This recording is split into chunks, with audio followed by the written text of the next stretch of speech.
نفر یک کس را قتل میکنه، یک نفر شراب میکنه، یک نفر زنا میکنه، یک نفر همجنسگرایی میکنه، یک نفر دزدی و سرقت میکنه، یک نفر خیانت و اختطاف میکنه. این گناه ها را شما سهل کنین، تمام این گناه ها را یک طرف قرار داده و شرک الله علیه قرار داده. ان الله، یقینا که الله لا یغفر نمی بخشد ان یشرک به، ای که کسی در یکی از خصوصیات از این، چی در ذاتش باشه، چی در صفاتش باشه، چی در شریعتش باشه، چی در نامهایش باشه، ان الله لا یغفر، یقینا که الله نمی بخشد ان یشرک به و یغفر ما دون ذلک لمن یشاء. یک نفر زنا کرد توبه نکرد مرد، شراب خورد توبه نکرد مرد، قتل کرد توبه نکرد مرد، حرام خورد توبه نکرد مرد. تمام این گناه ها قابل است که این بخشیده شد. الله میگه که و یغفر ما دون ذلک لمن یشاء. اما اگر نفر با یک شرک بمره، اون الله گفته که لا، ان الله لا یغفر ان یشرک به و یغفر ما دون ذلک. سکنین تمام گناه های خطرناک دون گفته. دون چی معنی؟ پایین تر. یعنی اصطلاحات قرآنی رو خوب دقیق تدبر که آدم بکنه در هر کلمه قرآن باز میفهمه.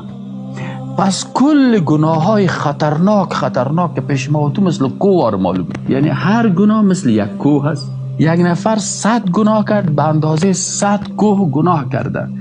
این نمی 100 کوه کوچک است نسبت به گناه شرک.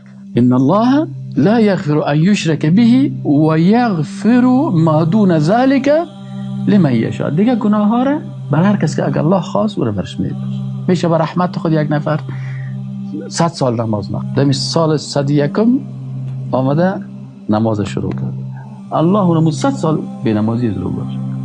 اما 100 سال نماز خوانده که از او یک دانه شرک کرده. این خطرناک.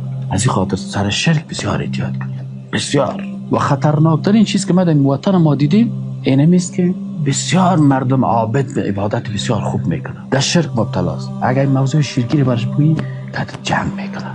بسیاری وقتا میفهمی که این نفر در شرک مبتلاست، حال میگی لطم نکنه چیز نمیگی. چی میگی؟ الله دیگه هدایتش، الله هدایتش.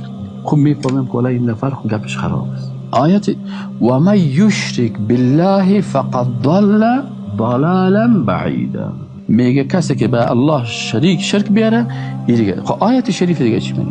الله میگه ان الشرک لظلم عظیم. سوره لقمان آیت 13. لقمان حکیم برای بچه خود چی میگه؟ یا بنیه، ای بچه که من لا تشرک بالله، به الله شریک نبیرین. چرا؟ میگه ان الشرک لظلم عظیم. این حال یکی ظلم بزرگ است، یکی ظلم کوچک است. یک نفر سر یک انسان ظلم کرد، یک نفر حق تو را خورد، چقدر ظالم کلان است به نظر تو. یک نفر سر خانه دعوا کرد، خانه تا گرفت، ظلم کرد نه؟ چقدر کلان ظلم است.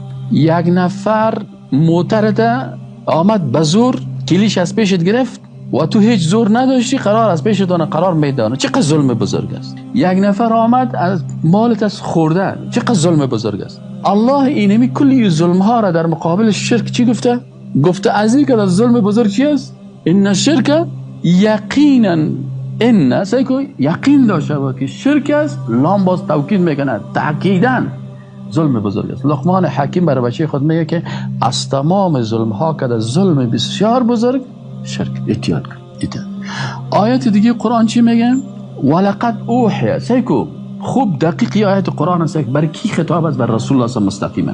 چی میگه بر رسول الله صلی الله علیه و میگه ولقد اوحی الیک، ای رسول الله صلی الله علیه و بر تو وحی شده، و الی الذین من قبلک، و به کسانی که قبل از تو بودن، برای کل پیغمبران وحی شده، لئن اشرکت، که اگر شرک بیاری لیحبطن عملک ولتکونن من الخاسرین.